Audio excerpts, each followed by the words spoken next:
Meus amigos e amigas do Facebook e também do YouTube, no programa Compartilhando Experiências desta semana, vamos conversar com o pastor Orlando Anacleto. Ele é pastor da igreja Nova Vida em Jesus. Nova Vida em Jesus. A igreja está, a sua sede, na rua Massimino Rufino da Silva. Né? Antigamente é o bairro Abrigo, futuramente aquele bairro será realmente chamado Abrigo. Né? Pastor Orlando, muito obrigado por me receber aqui na sua residência. Pois não. Para a gente poder, né, fazer esse programa aqui, compartilhando experiências.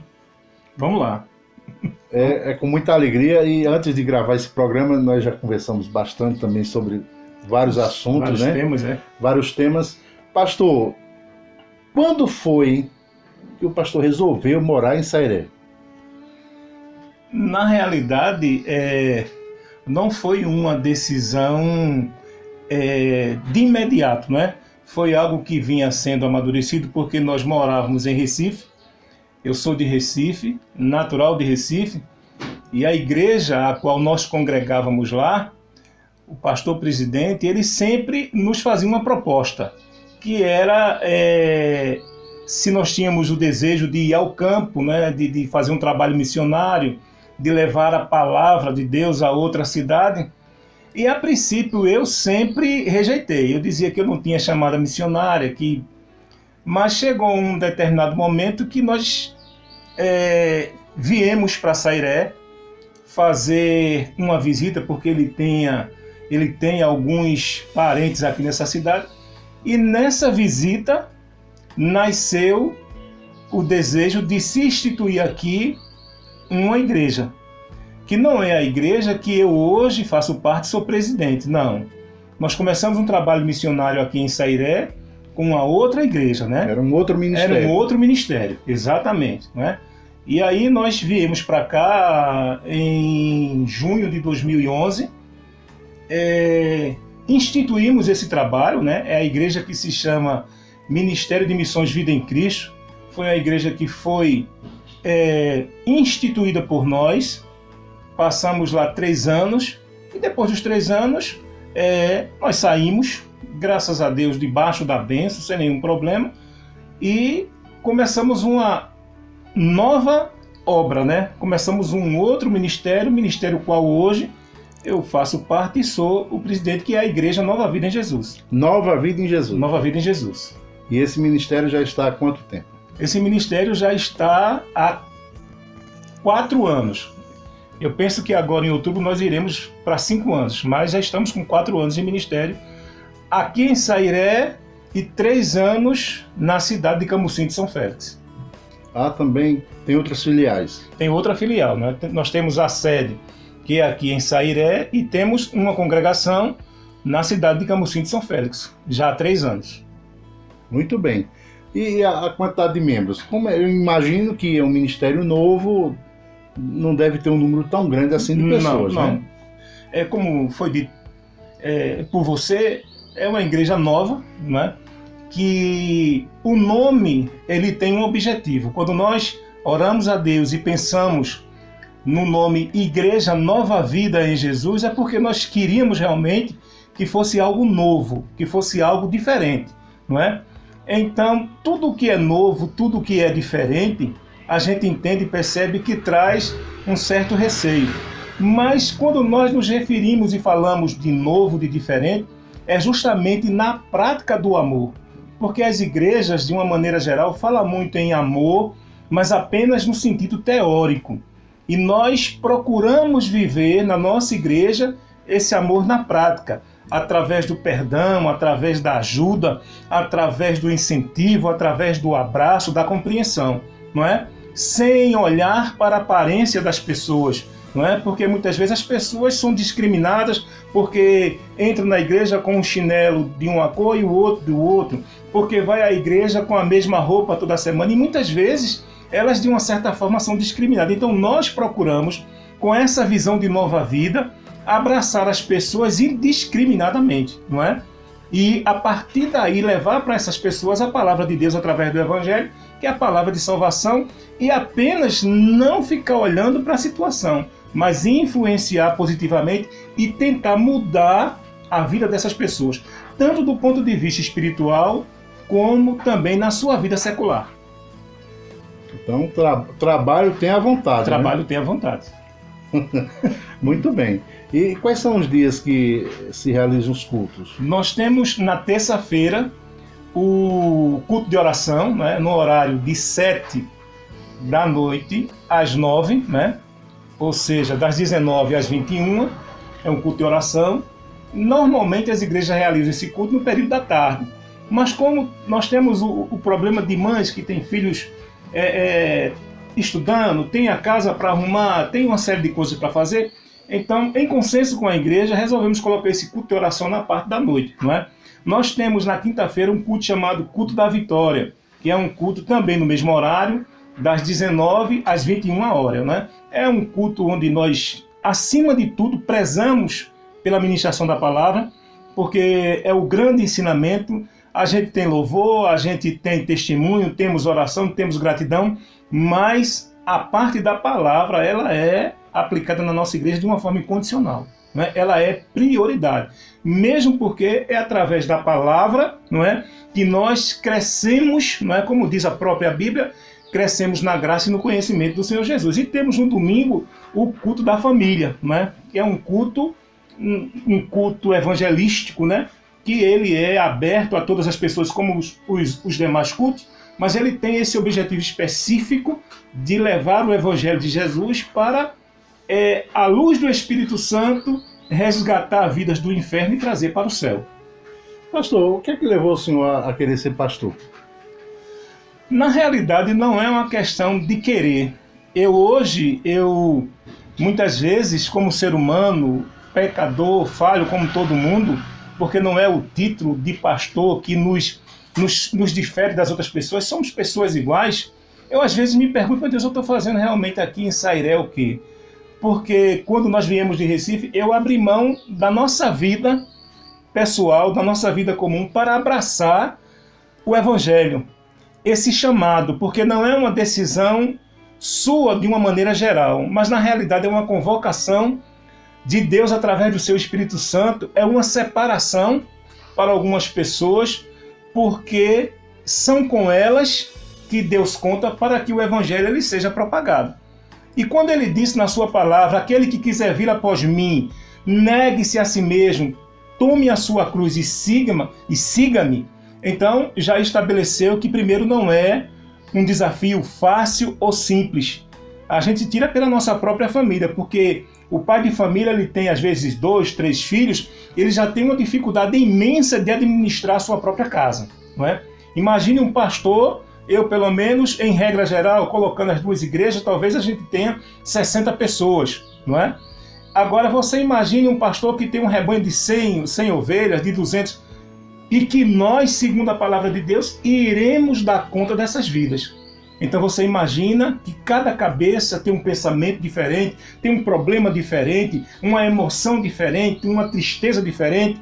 Então, como pastor, convocado por Deus, porque de outra forma não seria possível, não é? Um homem que se dispõe a realmente, como diz a Bíblia, colocar a mão no arado, ou seja, a se envolver na obra de Deus, ele não tem nenhum direito de olhar para trás. Ele tem que olhar para frente, seguir em frente e caminhar até o dia que Deus quiser. Então esse é o chamado, né? Naturalmente que exercitando o livre-arbítrio, a decisão somos nós quem tomamos, mas não tem como a gente não aceitar algo que nos é proposto pelo nosso Deus. Para mim é um prazer enorme, é uma honra servir a Deus, não é? E eu quero, pretendo, devo e estarei sempre nesse caminho até o dia que Deus quiser.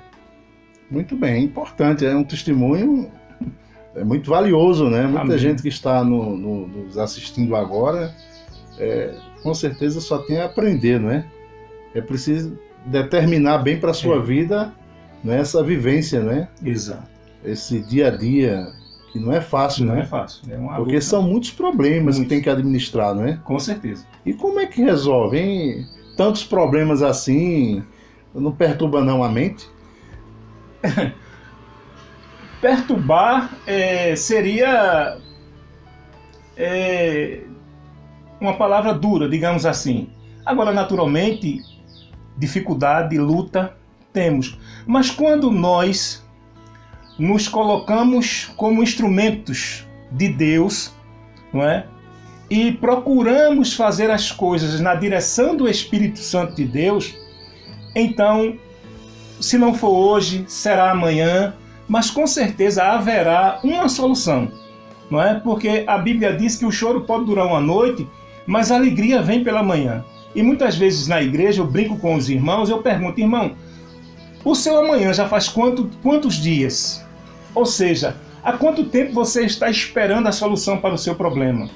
Porque quando nós lemos o texto, a impressão é que quando o dia amanhecer, o problema vai estar resolvido. Mas na prática nem sempre funciona assim. Porque o tempo não depende nem está à minha disposição. O tempo é de Deus.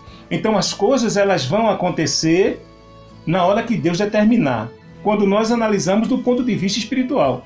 Mas existe o lado humano, o lado material. Existem muitas coisas que nós passamos e que dependem de nós.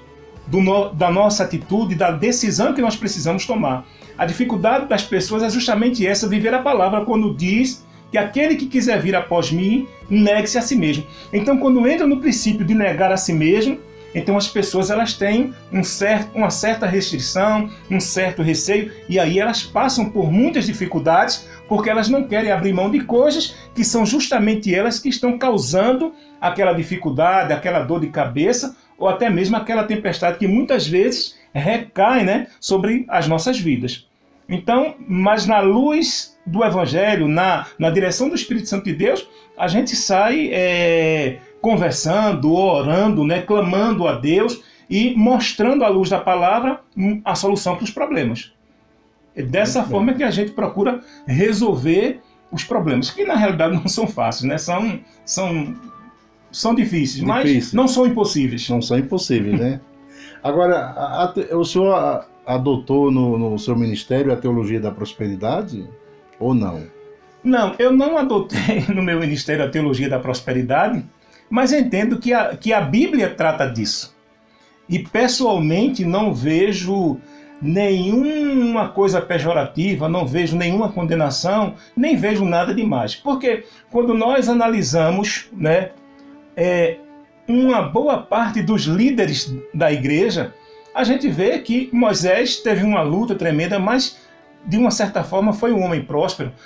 Jacó foi um homem próspero. Abraão foi um homem próspero. A Bíblia diz que o Senhor veio para nos dar vida e vida em abundância. Muito depende do ser humano. Porque se a Bíblia diz que o nosso Deus ele é o dono do ouro e da prata, e nós observamos algumas pessoas pedindo alguma coisa a Deus. Senhor, eu queria que o Senhor me desse um empregozinho bem... É só para eu ir ali limpar o chão, ou um emprego numa casa de uma pessoa, para eu limpar o banheiro, limpar o quintal, ou não, uma casinha, um barraquinho lá na beira da barreira, eu queria... Quer dizer, o que é que você está pedindo a Deus? Quando nós olhamos para a criação de Deus, para tudo que Ele fez, o universo, a Bíblia diz lá no Salmo, os céus manifestam a glória de Deus e o firmamento anuncia as obras das suas mãos. Então como é que eu vejo um Deus tão imenso, né? Um Deus infinito, e eu me limito a pedir coisas tão insignificantes? Eu vejo isso até como ofensa. Então se alguém pedir uma coisa, assim, eu quero uma casa boa, eu quero uma casa grande, eu quero um carro bom, qual é o problema? Se ele vai ter ou não, se Deus vai dar a ele ou não, e se ele fizer por onde, são questões, não é? Agora, do ponto de vista dessa teologia da prosperidade, onde as pessoas negociam a bênção de Deus, não é? Com o benefício de bens materiais, aí eu não concordo, não é? Eu não concordo, porque primeiro Lucas diz que quando nós fizermos tudo perfeito, nós seremos considerados servos inúteis, porque nós fizemos apenas o que nós deveríamos fazer. Então não é por merecimento, não é? Não é por merecimento, é graça. O que é graça? Favor imerecido. É quando Deus resolve abençoar a quem Ele quer, em detrimento de quem quer que seja. Se ele é preto, se ele é branco, se ele é feio, se ele é bonito, se ele é grande, se ele é pequeno. Não. Ele é Deus, vai continuar sendo Deus. Há um texto na Bíblia que se refere a um homem, dentro desse contexto, de 6 horas da manhã, regimentou um trabalhador para a sua vinha. E disse a ele, quando você terminar o trabalho de 6 horas, eu vou te pagar um salário, um dia. Ele caminhou em busca de outros trabalhadores, 10 horas da manhã, ele encontra um outro trabalhador e o arregimento também do seu trabalho. Ele fez a mesma proposta. 2 horas da tarde, ele encontra um outro trabalhador e fez a mesma proposta. E quando foi no fim do dia, o que pegou de 6 horas, ele deu um salário, o que pegou de 10, ele deu um salário, o que pegou de 2, ele deu um salário. E o que pegou de 6 reclamou, disse, espera aí, tem alguma coisa errada. Eu peguei de 6 horas, trabalhei o dia inteiro, ganhei um salário. O cara pegou de 2 horas da tarde e ganhou a mesma coisa. Ganhou a mesma coisa. Aí o senhor disse, de quem é o dinheiro? Dinheiro é meu, eu dou a quem eu quero, né? Não foi o que eu acertei com você, eu não cumpri. Então, Deus, Ele é Deus e Ele dá e abençoa a quem Ele quer. Repetindo, não posso, não entendo nem aceito a negociação. Eu vou orar por você, Deus vai fazer um milagre, mas você vai ter que contribuir com 1 milhão, com 100 reais. Não. A Bíblia diz que o Senhor ama aquele que dá com alegria. Então, é algo voluntário, não é? Na nossa igreja, a gente não obriga ninguém. Naturalmente, lemos os textos, né? Ministramos dentro desse conceito, mas a decisão é pessoal. Se você quer abençoar a obra, você vai abençoar. Se você não quer, também, para mim, não tem problema nenhum. Né? Agora, alerto do perigo e do risco que é no momento que a fatura chega, né? Do acerto de contas, do ajuste com o Senhor, porque vai chegar. Algumas pessoas, elas dizem assim, Jesus vem. Aí alguns brincam, não, mas o carro que Jesus vinha quebrou. Ah, minha bisavó, tataravó dizia que Jesus veio e nunca chegou. E eu digo, Jesus vem todos os dias para aquele que morre, com ou sem salvação, porque a partir daí, diz a Bíblia, segue-se o juízo. Você não tem mais outra chance. Naturalmente que Deus é Deus, se Ele quiser, Ele ressuscita você e lhe dá uma nova chance. Mas em regra geral, não é? Morreu, acabou. E para você, Jesus veio. Você não vai ter outra chance. Então não se iluda com esse pensamento de que Jesus vai vir apenas quando raiar nas nuvens. Não. Vem todo dia para quem morre. E aí, ó, acabou a oportunidade. Pastor, e quais são os projetos que o senhor tem desenvolvido lá no seu ministério? A gente tem, dentro da nossa visão de Igreja Nova Vida, a gente tem uma preocupação muito grande com o lado social, não é? Nós temos um projeto chamado Repartindo o Pão. É uma coisa simples, mas também é dentro da nossa realidade, porque nós não temos recursos, não é? A realidade é essa, é uma cidade pequena, é uma cidade onde as pessoas dependem apenas ou praticamente da economia do Bolsa Família e do plantio quando está na época, não é? Então são pessoas simples. Então dentro dessa visão desse projeto de Repartindo o Pão, eu digo que ninguém é pobre demais que não possa fazer nada. E que ninguém é rico demais que não possa receber nada. Então, dentro dessa visão, o meu pouquinho, com um pouquinho do irmão, um pouquinho do outro irmão, então nós fazemos um todo, e esse todo nós procuramos alcançar as pessoas que precisam, que necessitam. Né? Nós temos um outro projeto que se chama... Esqueci agora o nome do projeto. Eu estou percebendo que lá tem vários projetos.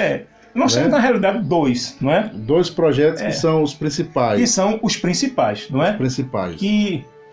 Agora, me diga uma coisa.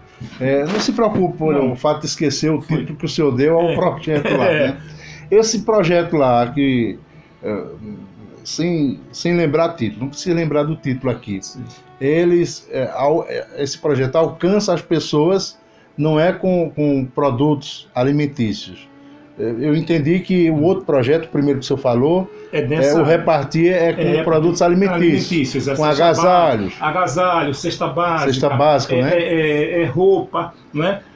O senhor tem algum projeto de acolhimento lá na sua igreja para acolher as pessoas, se bem que já é fato. Exatamente. O trabalho do pastor é, na verdade, estar acolhendo as pessoas, porque os maiores problemas não são nem materiais, né?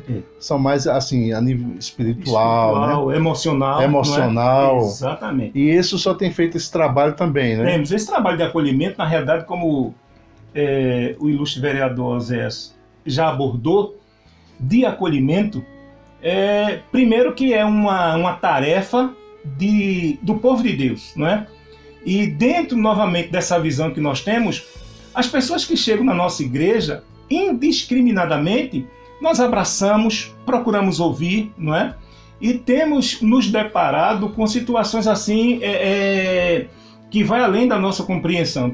Para as pessoas que estão nos vendo e nos ouvindo, nós temos tido contato com pessoas que, isso aí já é normal, envolvidas com droga, com jovens que foram violentadas por parentes, por pessoas que foram abandonadas pela família. Então, nós acolhemos essas pessoas, a princípio, colocando em prática uma palavra que se chama amor, em prática, que Paulo, nas suas cartas, muitas vezes, ele chama de caridade. O que é a caridade? É o amor colocado na prática. Porque as pessoas falam muito de amor, mas as suas atitudes, elas não refletem essa palavra. E nós, mesmo dentro da nossa limitação, nós procuramos viver na prática isso, né? Através de ouvir essas pessoas, de encaminhar essas pessoas para talvez alguém que possa realmente solucionar o problema, porque tem coisas que ela vai além da nossa possibilidade, né? Mas o primeiro combate, vamos dizer assim, a gente tem realmente procurado, dentro desse ponto de vista, de inserir as pessoas, de levantar a autoestima das pessoas. Pessoas que chegam com a autoestima acabada. A gente procura na igreja muitas vezes. Tem um irmão que ele trabalha com beleza, a irmã tem um salão de beleza, uma coisa. E aí a gente conversa com o irmão para pegar aquela pessoa, aquela mulher e dar um dia a ela mais um projeto. Isso tudo dentro desse o senhor falou que tinha 2 projetos, eu estou percebendo que tem mais do que isso, mais do que 2.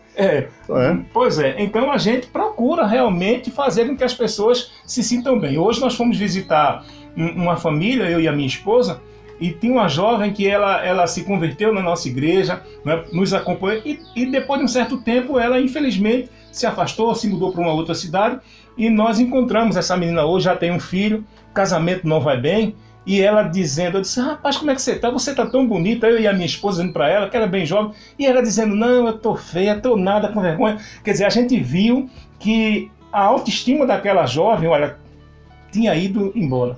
E rapidamente ali nós já procuramos incentivar, levantar, e passamos, eu acho que 15, 10 minutos conversando com aquela jovem, com a avó dela.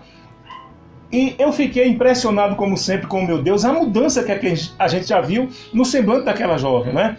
Aquelas palavras de incentivo, de que ela, eu digo, levanta a cabeça, ela disse, mas eu não consigo, consegue, você é forte, levanta a cabeça, Deus é contigo, você é importante, você é uma guerreira, você é uma lutadora. Então aquelas palavras de imediato, a gente percebeu que já surtiam um efeito na vida daquela menina. Então, o acolhimento, ele passa por isso também, não é? Por esse diálogo, por esse incentivo, e tentar fazer com que as pessoas vejam que, principalmente, elas foram feitas e criadas à imagem e à semelhança do nosso Deus. Muito bem. E qual é o conselho que o senhor daria para essa juventude, para as pessoas que estão nos assistindo, mesmo que não sejam mais jovens, mas estão nos assistindo agora, estão nos vendo? Que conselho o pastor daria para toda essa sociedade que nos acompanha agora pelo nosso canal do YouTube? E aproveitando, você que entrou aqui no canal do YouTube, se inscreve e toca aí no sininho, porque toda publicação nova, né, toda postagem nova, você vai receber uma notificação. É muito importante. E você também, que nos acompanha pelo Facebook, vai escutar agora quais os conselhos o pastor tem para passar para todo mundo agora, né? Há uma adagem popular que diz que se conselho fosse bom, não se dava, vendia. E quando nós olhamos nessa visão geral, e principalmente entendendo que cada pessoa vive e passa por um problema, por uma situação diferente, em primeiro lugar, eu vejo que nada você iremos conseguir se não colocarmos o nosso Deus em primeiro lugar. não é? Pedindo a Ele que através do seu Espírito Santo, Ele dirija, conduza a nossa vida, as nossas atitudes, as nossas palavras, porque eu não sei se você já parou para pensar nisso, tudo o que acontece ao nosso redor passa pelas palavras. Porque o que eu digo, o que eu falo, tem um retorno. Provérbios diz que a palavra dura suscita ira, mas que a palavra mansa, ela sufoca o furor. Também diz que a palavra dita a seu tempo é como maçã de ouro em bandeja de prata. Então, eu penso e entendo que para o momento que nós estamos vivendo, primeiro, como já falei, tem que ter a direção de Deus através do seu Espírito Santo. Mas passa também por outra situação na vida de todo mundo, que são as amarguras, que são as mágoas, que são muitas vezes coisas que nós guardamos dentro de nós e que certamente não vai fazer bem a ninguém.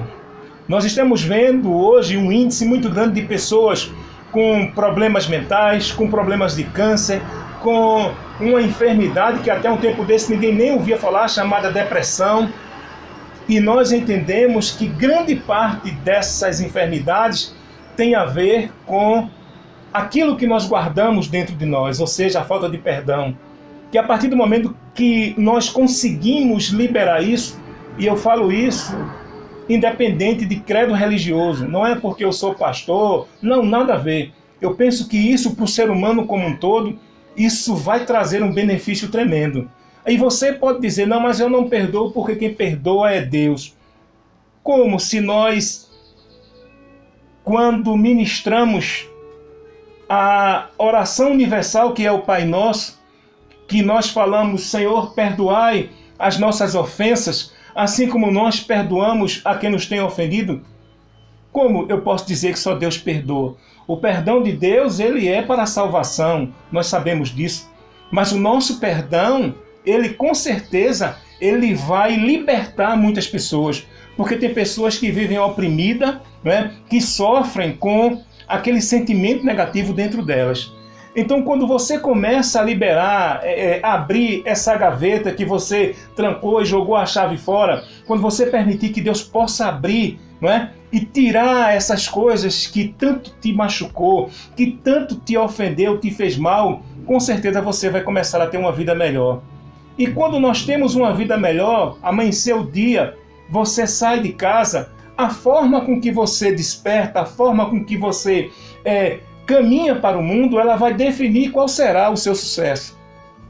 Se você sai bem, embora talvez o dia não tenha um resultado que você programou, mas você saiu bem. Você vai ter uma esperança dentro de você de que um novo dia vai raiar, e quando ele raiar, vai se renovar toda a fé, toda a esperança e toda a possibilidade de que aquilo que você tanto sonhou se realize. Então a minha palavra é que você não desista do seu sonho. Que quando Deus criou o homem, nos deu algo extremamente importante e que nós usamos tão pouco. Ou seja, às vezes usamos apenas para as coisas que são ruins, que é o livre-arbítrio, que é a capacidade que o Senhor nos deu de escolher, de decidir entre o certo e o errado. Então quando você passa a exercitar o seu desejo de dizer para aquilo que te machuca, aquilo que te oprime, aquilo que te humilha, aquilo que perturba a tua família, aquilo que não traz paz para a tua casa, quando você decide dizer não, que você dá um basta àquela situação, então você já começou a dar um passo muito importante para fazer a diferença na sua comunidade, na sua casa e, consequentemente, na nossa sociedade. Então, a minha palavra dentro dessa visão é justamente essa, que nós precisamos primeiro nos amar, precisamos primeiro cuidar de nós mesmos, não é? Precisamos nos valorizar, nos respeitar, porque a partir daí nós teremos condições muito maiores, né, de sermos mais que vencedor nesse mundo tão difícil que a gente vive. Muito bem, pastor, qual contato o senhor daria para a gente aqui, se alguém quiser conversar com o pastor? Um contato telefônico, é possível? É possível. Um e-mail também, se tiver. Eu tenho e-mail, mas Tem eu não, e-mail. eu não Agora tenho. não lembro. Eu não lembro. Muita gente A não entrevista lembra ela é e-mail. ao vivo, né? E Ah, a gente não se preparou para nada. é verdade. Aqui E olha, as minhas perguntas são todas, não tem, na hora, não mas- tem, é tudo improvisado Não aqui, tenha né? dúvida, mas a nível de Muito telefone, bem, né? Aí é a gente verdade. pode dar. O número do nosso telefone é TIM, né? É 9863-9207. 9863-9207. Muito bem, Dá o muito bem. óculos aí. Agora o pastor precisa do óculos, né, para ver o número. Então, porque a visão o primeiro número é 9863 9863 9207. 9207. 207. E o outro O outro número é 9529 9529 8514. 8514. 9529 8514. Lembrando que tem que botar o 9 na frente. Os cultos nas terças Os cultos são nas terças, não é? Quintas e domingos. e domingos. Sempre às 19 horas. Sempre às 19 horas. Das 19 às 21 horas. Às 21 horas. Aí nós temos, eu quero aproveitar, desculpa, dentro daquela palavra que nós estávamos falando de projetos, nós temos um projeto chamado Tem Alguém em Casa. Tem alguém em casa, é o nome do projeto. O nome do projeto, Tem Alguém em Casa. O que é isso, irmãos? A gente reúne os irmãos e nós vamos visitar a casa de um irmão ou de uma família do irmão, e normalmente a gente chega lá na hora do café. Na hora do café. Na hora da janta, Na hora da janta. Na hora da janta.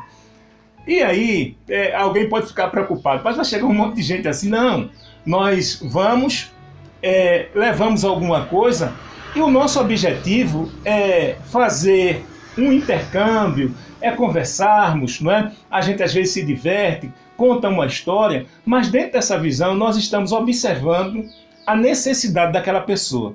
E aí, alguém, isso já aconteceu e tem acontecido muito, está com um fogão que eu olho, o fogão daquela pessoa não está muito bom, né? Às vezes só tem uma boca cozinhando, e alguém vai jogar um fogão fora. O que é que eu faço, irmãos?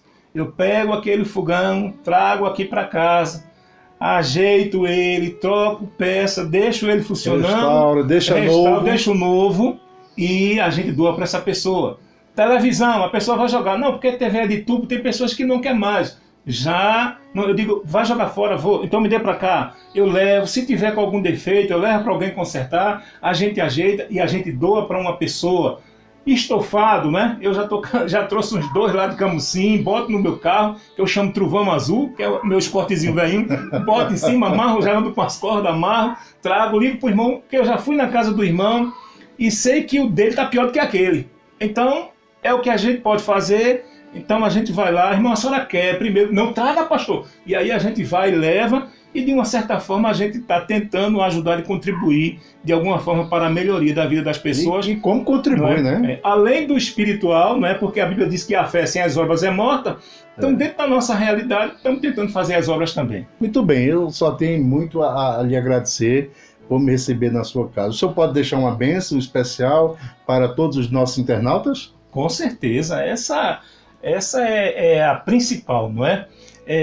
Pedir que Deus abençoe você, que você não desista dos seus sonhos. Há pessoas que sonharam tanto e a proporção que o tempo vai passando, elas olham e veem os seus sonhos cada vez mais longe. Mas em nome de Jesus eu quero dizer a você que Deus não esqueceu de você. A Bíblia diz, embora uma mãe esqueça de um filho que amamenta, o Senhor de forma alguma esqueceria de você, nem vai esquecer. Então, eu profetizo hoje e determino na tua vida a restauração de sonhos, de projetos, né? De coisas talvez que você já tenha dado por perdido. Mas aquele que crê em Deus, não é? Diz a palavra, ainda que esteja morto, viverá. Quanto mais os nossos sonhos e os nossos projetos. Então eu quero abençoar todas as pessoas nesse momento que estão nos ouvindo.